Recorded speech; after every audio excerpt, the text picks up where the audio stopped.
Boa noite a todas e todos. Meu nome é Carol Bertanha, eu sou doutoranda aqui do programa de pós-graduação em Sociologia. Em primeiro lugar, eu queria parabenizar o programa, seus docentes, discentes, os técnicos, pelos 50 anos de ensino e pesquisa de qualidade que tem sido feita aqui na Universidade de Brasília. E eu queria falar também um pouco sobre a pesquisa de mestrado que eu desenvolvi sob a orientação do professor Thiago Duarte. O objetivo da pesquisa foi analisar a forma como o entendimento público dos riscos relacionados à poluição do ar na Fercal, uma região aqui do Distrito Federal, é construída pelos moradores da região. Então, a Fercal surgiu junto com a construção de Brasília, exatamente porque lá estão disponíveis insumos para a produção de cimento. Então, a partir do final dos anos 50, duas grandes fábricas se instalaram lá para produzir cimento, que foi a Ciplan e a Tocantins Cimentos, hoje em dia Votorantim. O que acontece é que a produção de cimento não é uma atividade muito sustentável. Então, não é de se esperar aí que a Fercal seja uma região com altos índices de poluição do ar. E esses altos índices acarretam diversos problemas de saúde, problemas respiratórios, cardiovasculares, entre outros. E a população da Fercal reconhece a existência dessa poluição e reconhece que ela acarreta riscos para a sua saúde, para o seu bem-estar, para a sua qualidade de vida. Então, essa população ela constrói, a partir de uma série de elementos sociais, culturais, espaciais e assim por diante, o seu entendimento sobre esses riscos. Então, geralmente, nesses casos de áreas poluídas pela produção industrial, você tem uma literatura que aponta que quanto mais incerteza tiver envolvida na situação, menos informações científicas confiáveis estariam disponíveis para guiar a percepção que as pessoas têm.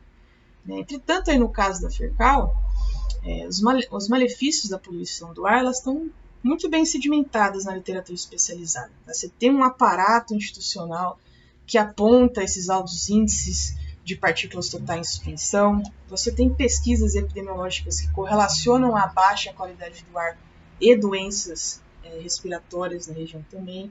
Então, não seria essa falta de incerteza e a falta de acesso dos moradores a essas informações que diminuiriam a percepção que eles têm dos riscos presentes lá, diferente do que os modelos de déficit apontam.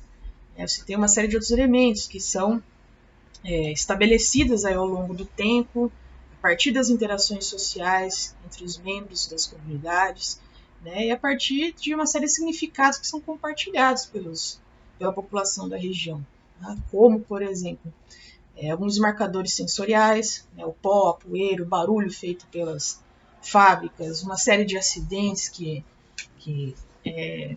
acabaram sendo presenciados, casas que são cheias de rachaduras. Você tem marcadores espaciais também que tem a ver com a distância, ou a proximidade das casas, das fábricas. Você tem faixas de perceptibilidade que acabam organizando e hierarquizando locais específicos dentro da Fercal, onde os riscos são maiores ou menores. E claro, você tem sintomas que dão sentido a esses riscos aos quais eles estão expostos. São sintomas respiratórios que vão se arrastando no tempo.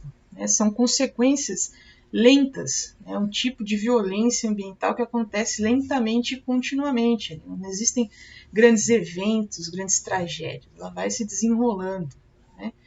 E aí a questão que ficou é como que a população lida com esse tipo de violência lenta. Então, há um senso de frustração geral entre a população em relação à impossibilidade de mudar as coisas tal como elas são. Então, existe uma insatisfação com as omissões do poder público, a falta de confiança nas intenções da fábrica, e foi-me dito várias vezes que a situação não tem solução, que a população não tem poder, enfim, há um clima de desistência em relação às possibilidades de mudança. Mas apesar dessa frustração e da ausência de mobilizações tal como a gente classicamente encontra, andando lado a lado aí com problemas ambientais, na FECAL você tem uma série de hipointervenções, né, que foram identificadas para lidar com a situação, né, com uma situação insolúvel, que são essas formas de lidar, né, esses feitos que são mundanos, talvez vistos como banais, né, e ações que às vezes ficam embaixo ali do visível, mas que são maneiras possíveis de conviver e de se adaptar com a poluição exagerada, né? Então, essas intervenções que foram identificadas são, por exemplo, o hábito de se fechar dentro de casa com as portas e janelas, o hábito de umidificar os cômodos da residência, uma rede de apoio que existe entre trabalhadores das fábricas e moradores para que as ruas estejam sempre molhadas, por exemplo, né? Você tem uma ação de limpeza meticulosa, né, das residências para que se retire dos olhos aquilo que denuncia a realidade da poluição. Você tem uma rede de cuidados com idosos e crianças, principalmente no tempo da seca.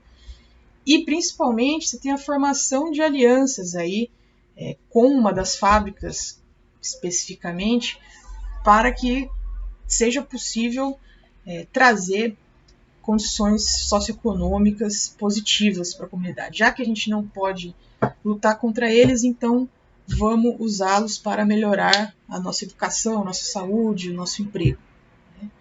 Então, a pesquisa teve como resultado desencobrir esses processos sociais que estão envoltos na construção do conhecimento leigo, em contraponto a esse conhecimento tecnocientífico como a única forma confiável de interpretar o mundo social. E também apontar alguns tipos de intervenções que empiricamente acontecem em regiões, em áreas que padecem de um tipo de poluição que é lenta e contínua. Muito obrigada.